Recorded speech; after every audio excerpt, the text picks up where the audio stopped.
Hello, welcome to my channel. आज आपण personal केअरबद्दल माहिती घेणार आहोत. आज सिरीज चालू करणार आहे पर्सनल केअरची. नेटसप प्रोडक्ट आहेत, मी काल तुम्हाला सांगितलंच आहे. नवीन ब्लॉग आपण चालू करतो आहे आणि आता जे उन्हाळा वाढलेला आहे त्यात महत्त्वाची जी गोष्ट लागते ती आपल्याला सनस्क्रीन.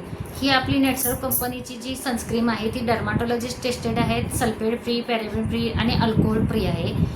ऑल स्किन टाईपला आपल्याला सूट होण्यासारखी आहेत. यात SPF +++3 आहेत, प्लस पपया आणि विटॅमिन ई आहे, जे तुमच्या चेहऱ्यावरचं टॅनिंग किंवा हातांचे टॅनिंग झालेलं आहे हे कवर करण्याचं काम ही सनस्क्रीन करणार आहे. खूप छान रिझल्ट आहेत. एजच्या आधी ज्यांना चेहऱ्यावर सुरकुत्या पडलेल्या आहेत ते पण रिकवर करण्याचं काम करणार आहे. आणि प्लस पॉईंट म्हणजे काय, वेगन म्हणजे वनस्पती प्लॅन्टपासून पूर्ण प्रोडक्ट बनलेले आहेत. कोणताही साईड इफेक्ट होत नाही आहे आणि स्किनवर एक न्यू ग्लो येतो आहे आणि खूप छान आहे. पाहिजे त्यांनी कॉन्टॅक्ट करा. 70 30 24 46 23. Okay, thank you.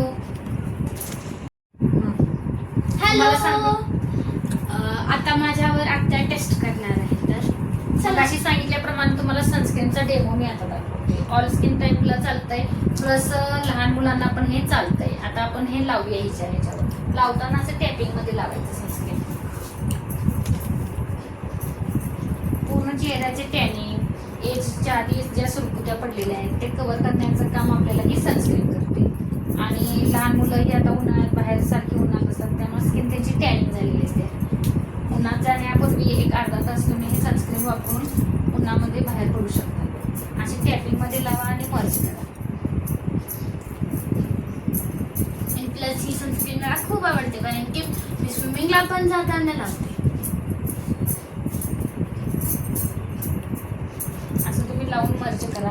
खूप छान रिझल्ट. एक आठवड्याचं तुम्ही रुटीन जरी ठेवलं तर तुमच्या स्किनमध्ये टाईटनिंगपणा, फेअरनेसपणा आणि खूप छान स्किन होते.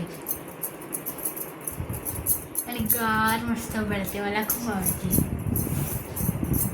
त्यामध्ये पपई आणि विटॅमिन ई आहे, त्यामुळं त्वचेला, स्किनला तुम्हाला थंडावा देण्याचं काम करते.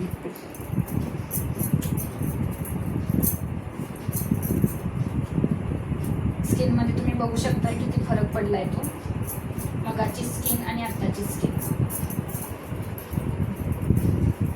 आणि थंडावा देणारं एकदम प्रोडक्ट छान आहे.